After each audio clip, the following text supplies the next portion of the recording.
कल इजराइल ने कतर में एयर स्ट्राइक कर दी। यह बहुत बड़ी घटना थी, दुनिया की बहुत बड़ी घटना थी।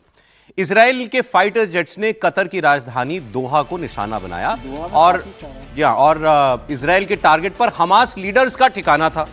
इजराइल के हमले में 6 लोगों की मौत की खबर है और इजराइल के प्रधानमंत्री बेंजामिन नेतन्याहू ने इस हमले की पूरी जिम्मेदारी ली है। ऐसा बयान भी नहीं आता कभी जैसा उन्होंने दिया कि इस हमले के पीछे सिर्फ और सिर्फ इजराइल है, ये हमने ही सोचा और हमने ही किया, इसमें हमारे साथ और कोई नहीं। शायद वो अमेरिका को बचाना चाहते थे, क्योंकि अभी कतर के राजा ने जो है एक बोइंग विमान गिफ्ट किया था, अभी तो किया था कुछ महीने पहले, हाँ, अरबों रुपए का। 1 ट्रिलियन से ज्यादा की इन्वेस्टमेंट की बात की थी अमेरिका में उन्होंने, और उसके 4 महीने के अंदर जाकर के इजराइल बम मार देता है। और वो भी कब? पूरी दुनिया में कतर की जो इस वक्त पोजीशनिंग है वो एक मीडिएटर की है। कुछ लोग नाराज भी रहते हैं कतर से कि वो आतंकवादियों को संरक्षण देता है।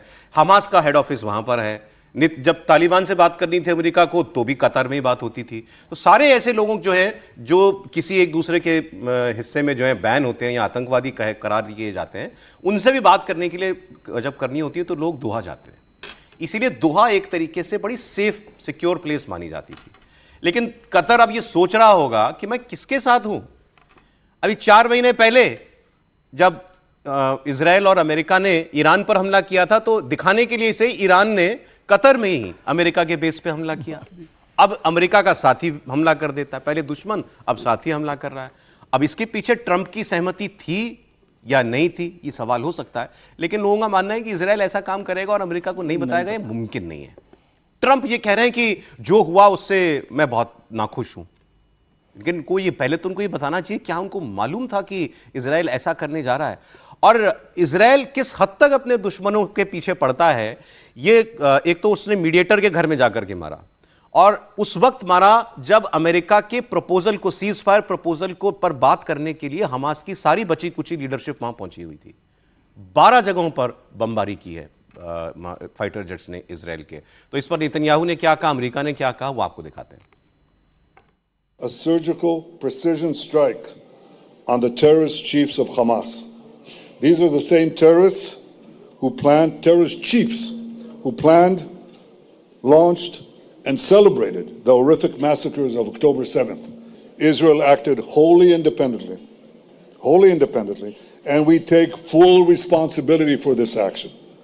And this action can open the door to an end of the war.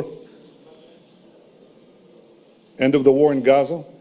Israel has accepted the proposal put forward by President Trump to end the war, beginning with the immediate release of all our hostages, which have been held in the dungeons of Gaza for 700 days. This morning, the Trump administration was notified by the United States military that as Israel was attacking Hamas, which very unfortunately was located in a section of Doha, the capital of Qatar. Unilaterally bombing inside Qatar, a sovereign nation and close ally of the United States that is working very hard and bravely taking risks with us to broker peace, does not advance Israel or America's goals. However, eliminating Hamas, who have profited off the misery of those living in Gaza, is a worthy goal. President Trump immediately directed Special Envoy Witkoff to inform the Qataris of the impending attack, which he did. The president views Qatar as a strong ally and friend of the United States and feels very badly about the location of this attack. अब America की प्रवक्ता ये कह रही हैं कि हमें बताया इजराइल ने कि यूएस आर्मी ने हमको बताया कि हमला होने वाला है और हमने कतर को बता दिया था, और कतर हमारा बहुत अच्छा दोस्त है, हमारे साथ बड़ा जोखिम उठाता है, वो दुनिया भर की ऐसी घटनाओं में उनको सुलझाने के लिए, क्राइसिस को सुलझाने के लिए। लेकिन हमास का खात्मा जो था वो हुआ है तो वो ठीक ही हुआ है। यहां भी आप देखिए डबल गेम। इसलिए आज दुनिया कह रही है कि ट्रंप पर कौन भरोसा करे। कोई दोस्त भरोसा कर सकता है क्या ट्रंप पे? यही तो मैंने कहा कि भाई हम लोग थोड़ा जल्दी नरम हो जाते हैं, क्या उन पर भरोसा किया जा सकता है?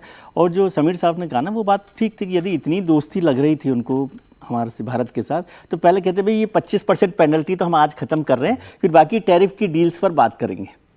ये तो कम से कम किया जा सकता, क्योंकि पेनल्टी तो कोई डील का हिस्सा नहीं है ना। पेनल्टी और टैरिफ में फर्क है। पेनल्टी तो आपने कहा गुस्सा हो गया हूं मैं, नहीं पेनल्टी लगा दी। उसका क्या, उसने तो जहाज भी दे दिया, $1 ट्रिलियन कह रहा है मैं इन्वेस्ट करूंगा। 2500 करोड़ रुपए का जहाज था सर, गिफ्ट किया है। बताइए। तो वो खैर, लेकिन हम तो हमारी चिंता करें कि क्या हमें उस तरह से काम करना चाहिए। लेकिन ये बात ठीक है कि एंगेज होने में कोई परेशानी नहीं, क्योंकि डिप्लोमेसी में बिना एंगेज हुए नहीं हो सकता। हम कह दें कि हम खड़े हो जाएंगे कि नहीं हम बात नहीं करेंगे, जो जयशंकर जी ने कहा कि कुट्टी नहीं है, तो कुट्टी होती नहीं है डिप्लोमेसी में। ठीक है, एंगेज करने से ही कोई रास्ते निकलते हैं। हो सकता है अभी ट्रम्प साहब थोड़े दबाव में आए हैं, और ये तो तय है कि वो पेनल्टी को वापस करेंगे ही। उसके बिना तो वैसे भी भारत कोई बहुत आगे बढ़ने वाला नहीं है कि आप कहें कि 50% वो लगाए रखें टैरिफ और हम वहां पर जाकर बैठ जाए। मुझे उसकी संभावना नहीं लगती वो, लेकिन उनको पहले ये काम करना चाहिए था कि पेनल्टी कम से कम हटा दें।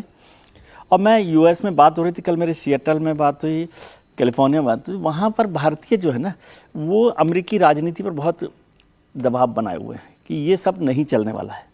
इंटरनल प्रेशर इंडियन डायस्पोरा का बहुत बड़ा सभी बना। आप इस पर कुछ बता रहे थे और कुछ ये थोड़ी चिंता की बात है। और कई बार लगता है ना कि भारत का जो संघीय ढांचा है उसमें राज्य सरकारों को कैसे बात करनी चाहिए। हमें याद है कि वो अरविंद केजरीवाल जी के बयान से कोविड के समय में एक बार सिंगापुर से हमारे रिश्ते कैसे हों उस पर मुश्किल आ गई थी। इसके बाद भी एक बयान ऐसा आ गया था जब वो भगवंत मान जी ने कह दिया था कि छोटे छोटे देशों में वो जाते हैं, वहाँ से सम्मान लेके आते हैं, तो फिर भारत को सफाई देनी पड़ी थी कि भैया छोटा बड़ा देश नहीं होता है। अब ये पिनराई विजयन साहब हैं, केरल के मुख्यमंत्री हैं, वामपंथी हैं, ये तो आपको पता ही है।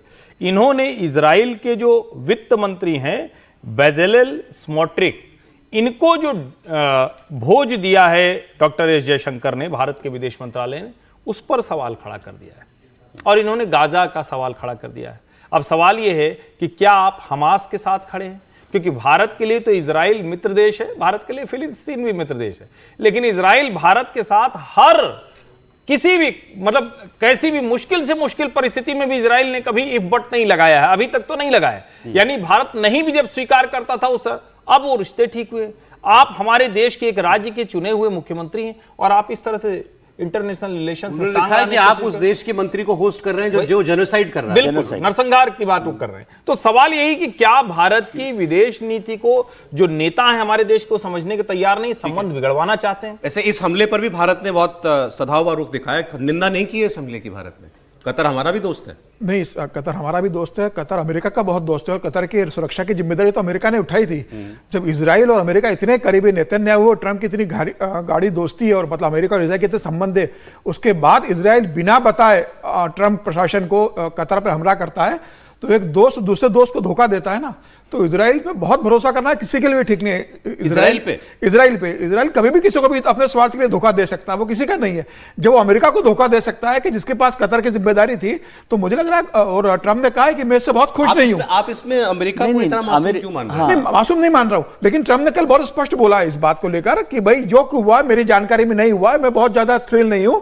लेकिन फिर उन्होंने जिस तरीके से जिक्र किया कि ठीक है भाई, अगर वहां पर जाकर आतंकवादी अगर मारे जाते हैं तो इसमें कुछ गलत नहीं है, लेकिन ट्रंप प्रशासन इससे बहुत सहज नहीं है कि भाई आप इतना बड़ा हमला करने जा रहे हो और आप एक दोस्त को बता भी नहीं रहे हो जिसका जिम्मेदारी ट्रंप प्रशासन के पास है। तो मुझे लग रहा है कि इजराइल ने भी मुझे लगता है कि ट्रंप प्रशासन को बताया है कि भाई एक लिमिट के बाहर हम आपकी भी नहीं सुनेंगे। हमें अगर लगेगा कि हमारी सुरक्षा के लिए खतरा है तो हम कतर में भी जाके हमला कर सकते हैं, उसमें हमें आपके परमिशन लेने, ये आपके नॉलेज में बताने की जरूरत नहीं है। कतर बड़ा इन्फ्लुएंशियल देश है, अब कतर भी अपने तरीके से दबाव बनाएगा। अब देखिए ये मिडिल ईस्ट की राजनीति जो है वो किस ओर जाती है।